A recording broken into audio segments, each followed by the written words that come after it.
Le prix Nobel de chimie de 1918 est probablement le prix Nobel le plus important jamais décerné. Il a été attribué au scientifique allemand Fritz Haber pour avoir résolu l'un des plus grands problèmes auxquels l'humanité ait jamais été confrontée. Son invention est directement responsable de la vie de 4 milliards de personnes aujourd'hui. Mais lorsqu'il a reçu son prix, beaucoup de ses pairs ont refusé d'y assister. 2 autres lauréats du prix Nobel ont rejeté leur récompense en signe de protestation, et le New York Times a écrit un article cinglant à son sujet. Il est à la fois l'un des scientifiques les plus influents et les plus tragiques de tous les temps.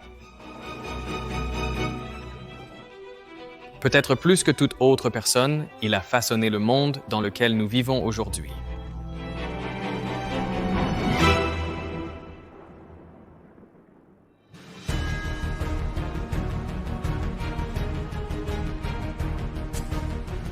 Si vous êtes un citoyen américain et que vous trouvez une île recouverte de fientes d'oiseaux, vous pouvez la revendiquer au nom des États-Unis et le gouvernement américain vous soutiendra. Le président est autorisé à envoyer la marine et l'armée pour défendre votre île nouvellement découverte et couverte de crottes. Il y a actuellement 10 îles américaines qui ont été revendiquées de cette manière. Et même si la loi qui a rendu cela possible a été adoptée en 1856, elle est toujours en vigueur à ce jour. Alors, pourquoi les gens voulaient-ils tant des îles couvertes de fientes? Il y a quelques dizaines d'îles au large de la côte du Pérou où des millions d'oiseaux de mer se rassemblent pour s'accoupler. Et les eaux près de l'île sont pleines de poissons. Et ces millions d'oiseaux mangent les poissons, puis ils font caca. Beaucoup. Comme la région est chaude et sèche, ce caca se solidifie et s'accumule au fil des millénaires. Il y a des falaises de caca d'oiseaux de 30 mètres, soit 100 pieds de haut.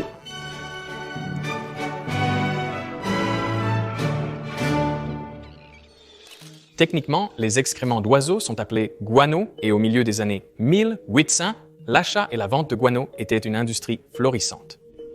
Le prix a atteint jusqu'à 76 $ la livre, ce qui signifie que vous pouviez échanger 4 livres de guano contre une livre d'or. Alors, pourquoi y avait-il un marché aussi important pour les excréments d'oiseaux? Pour répondre à cela, il faut regarder à l'intérieur du corps humain. En poids, la plupart de nos corps sont composés d'oxygène, de carbone et d'hydrogène. Mais le 4e élément le plus courant est l'azote. L'azote fait partie des acides aminés qui forment les protéines. Il fait partie de l'hémoglobine, le composé qui transporte l'oxygène dans les globules rouges. C'est un composant central de l'acide désoxyribonucléique et de l'acide ribonucléique. L'azote est essentiel pour toute vie sur Terre.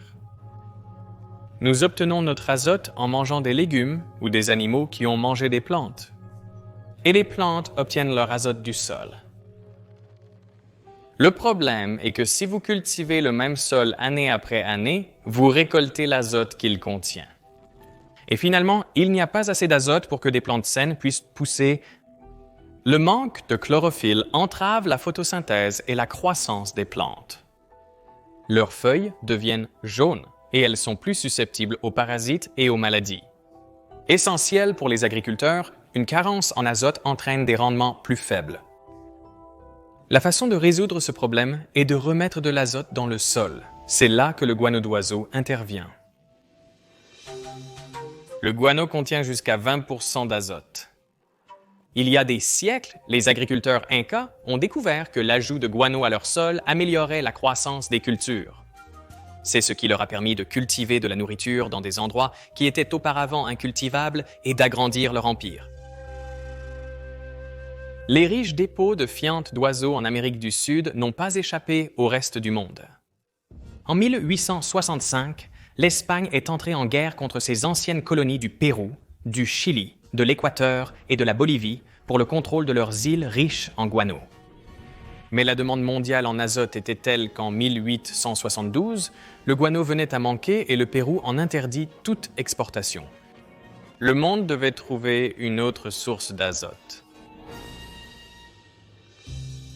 C'était une crise.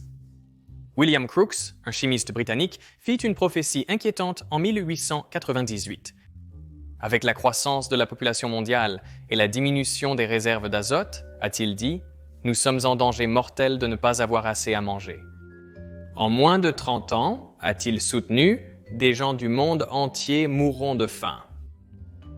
Mais il a également proposé une solution. C'est le chimiste qui doit venir à la rescousse. C'est grâce au laboratoire que la famine peut finalement être transformée en abondance. Parce que voici la chose.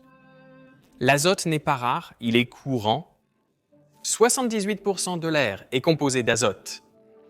Mais il est sous une forme inutilisable pour les plantes et les animaux. 2 atomes d'azote liés ensemble par une triple liaison.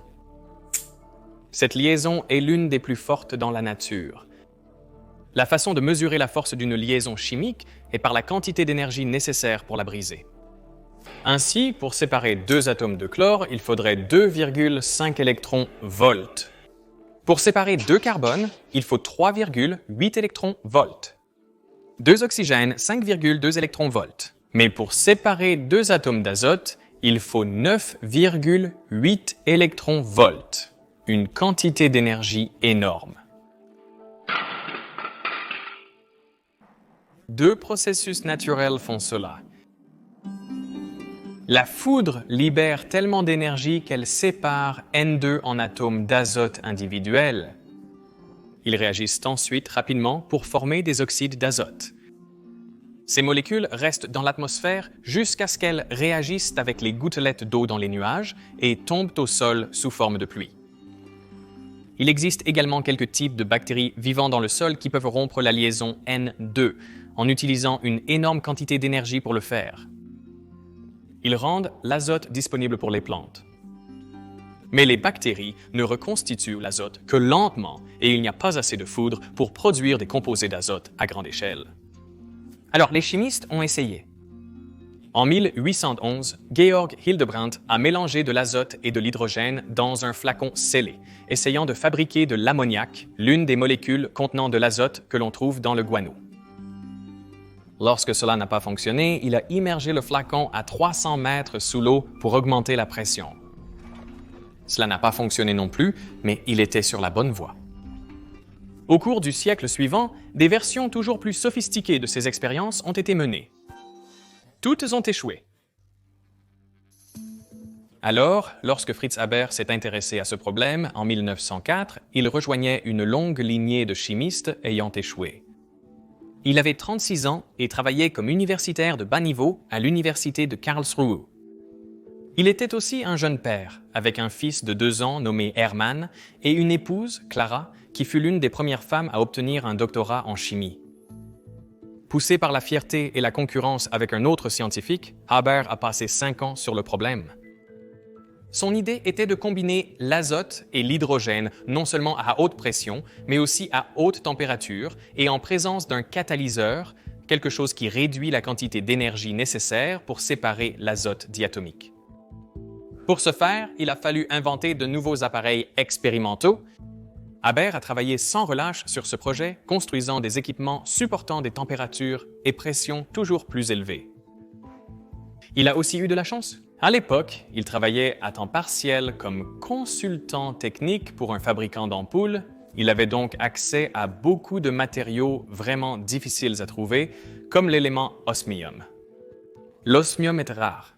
De son temps, il n'existait qu'environ 100 kg du métal raffiné.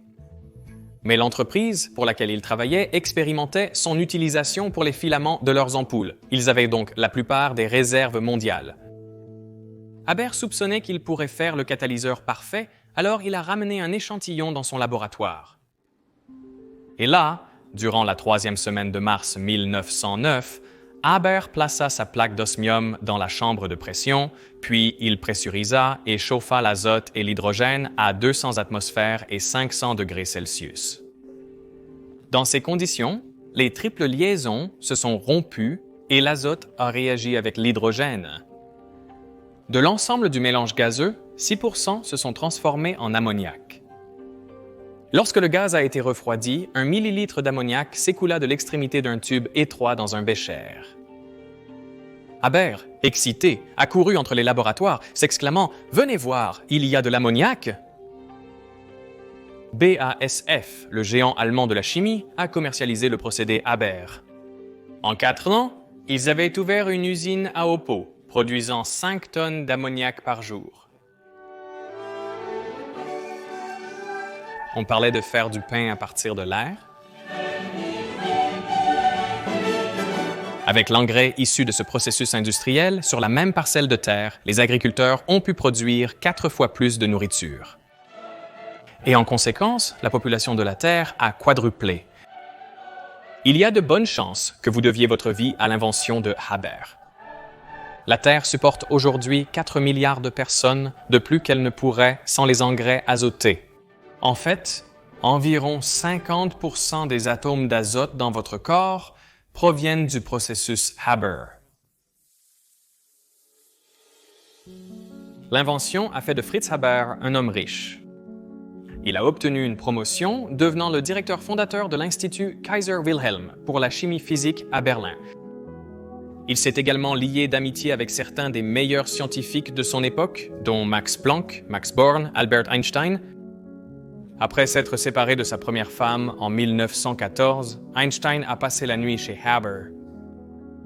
Mais si Haber était si bien considéré, pourquoi a-t-il été évité par ses collègues lorsqu'il a remporté le prix Nobel ? Eh bien, tout se résume à ce qui s'est passé pendant la Première Guerre mondiale. Quand la guerre a débuté, Haber s'est engagé dans l'armée. Contrairement au pacifiste Einstein qui dénonça la guerre, Haber était un patriote. Il voulait utiliser son expertise pour aider son pays.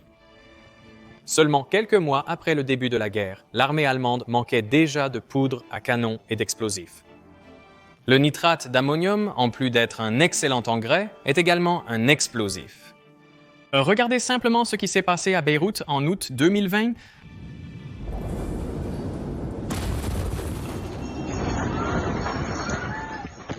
Un entrepôt contenant près de 3000 tonnes de nitrate d'ammonium a pris feu.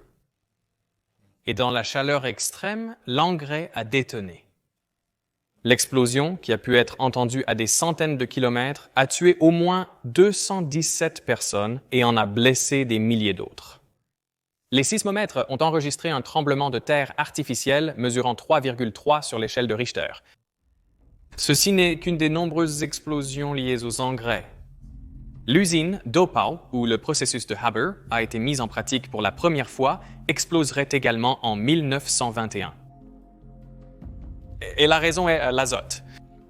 Nous avons déjà vu qu'il faut une énorme quantité d'énergie pour briser la triple liaison de l'azote. Mais l'autre face de cette médaille est que lorsque 2 atomes d'azote se réunissent et forment cette liaison, une énorme quantité d'énergie est libérée. Les explosions de la poudre à canon, du TNT, de la nitroglycérine et du nitrate d'ammonium produisent toutes du gaz azote diatomique. Et la formation de cette triple liaison et d'où ces produits chimiques tirent une grande partie de leur énergie explosive. Haber a fait pression pour convertir les usines utilisant son procédé pour fabriquer de l'ammoniac pour les engrais afin de créer du nitrate pour les explosifs à la place. Ses supérieurs pensaient qu'une telle conversion était impossible, mais Haber a persévéré et bientôt son procédé chimique est devenu le cœur de la machine de guerre allemande, transformant l'air aussi bien en pain qu'en bombe. Mais Haber croyait que la chimie pouvait contribuer encore davantage à la guerre. En décembre 1914, il a assisté à un essai d'armes chimiques. Il n'était pas impressionné. Haber pensait qu'il pouvait faire mieux. Il s'est mis en tête de créer un gaz qui était mortel à faible concentration et plus lourd que l'air, afin qu'il s'infiltre dans les tranchées ennemies. Les projectiles transportant des armes chimiques étaient interdits, du moins en théorie, par la Convention de la Haye de 1899, mais en pratique, après le début de la guerre, l'Allemagne, la France et la Grande-Bretagne ont toutes expérimenté des armes chimiques. Haber a transformé son département de l'Institut en laboratoire d'armes chimiques. Et après seulement quelques mois de travail, il s'est concentré sur le gaz de chlore. Un employé, Otto Hahn, a exprimé son malaise à propos de la nouvelle arme. Haber lui a dit « D'innombrables vies humaines seraient sauvées si la guerre pouvait se terminer plus rapidement de cette manière. » À 18 h, le 22 avril, alors que le vent soufflait en direction des tranchées alliées, les troupes allemandes ont libéré 168 tonnes de chlore depuis plus de 5000 bouteilles de gaz. Le mur de gaz avançait à travers le champ de bataille. Comme le gaz de chlore est 2,5 fois plus lourd que l'air, il s'est enfoncé dans les tranchées des soldats alliés. Tout soldat qui inhalait une bouffée de ce gaz subissait une mort terrible. Le chlore irrite si violemment la muqueuse des poumons qu'ils se remplissent de liquide. Les soldats se sont littéralement noyés sur la terre ferme.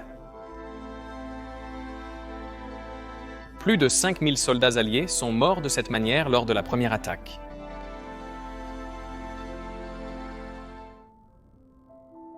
Haber a été promu au rang de capitaine. Haber a passé le reste de la guerre à diriger son institut, cherchant des armes chimiques, des masques à gaz et des pesticides. En 1917, l'institut employait 1500 personnes, dont 150 scientifiques. C'était comme un mini-projet Manhattan, mais pour les armes chimiques.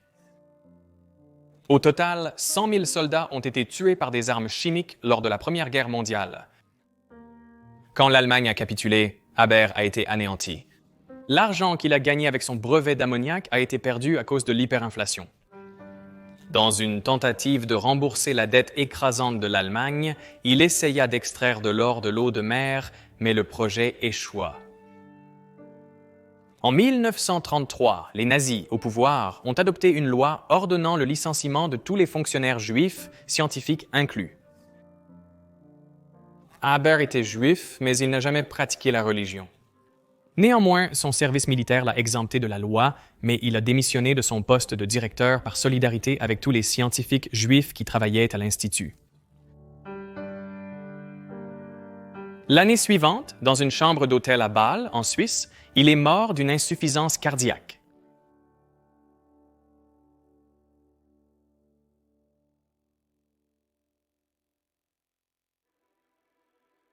Juste après la Première Guerre mondiale, l'Institut de Haber a mis au point un insecticide au cyanure. Il avait une odeur à peine détectable, alors ils ont mélangé un produit chimique malodorant pour alerter les gens du danger. Le gaz résultant a été appelé Zyklon B.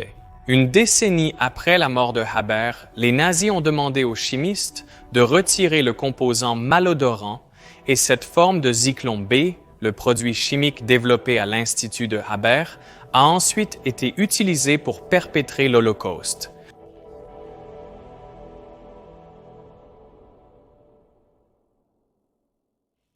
En réfléchissant à cette histoire, il serait facile de dépeindre Haber comme un vilain ou comme un héros ayant inventé le procédé utilisé pour nourrir la moitié du monde. Mais une autre approche consiste à le considérer comme un acteur secondaire de cette grande histoire, car quelqu'un d'autre aurait fini par trouver un moyen d'extraire l'azote de l'air et d'autres scientifiques travaillaient déjà sur les armes chimiques. Au cours des derniers siècles, la science et la technologie ont considérablement amélioré nos vies, mais elles nous ont aussi offert des moyens toujours plus nombreux de nous autodétruire. Je pense qu'il serait formidable de croire que nous pourrions demander aux scientifiques de ne travailler que sur des problèmes qui sont bons pour l'humanité. Mais en réalité, chaque information peut être à double tranchant. Vous ne connaissez pas le résultat de vos recherches ou comment elles pourraient être utilisées plus tard. Le nitrate d'ammonium est à la fois un engrais et un explosif.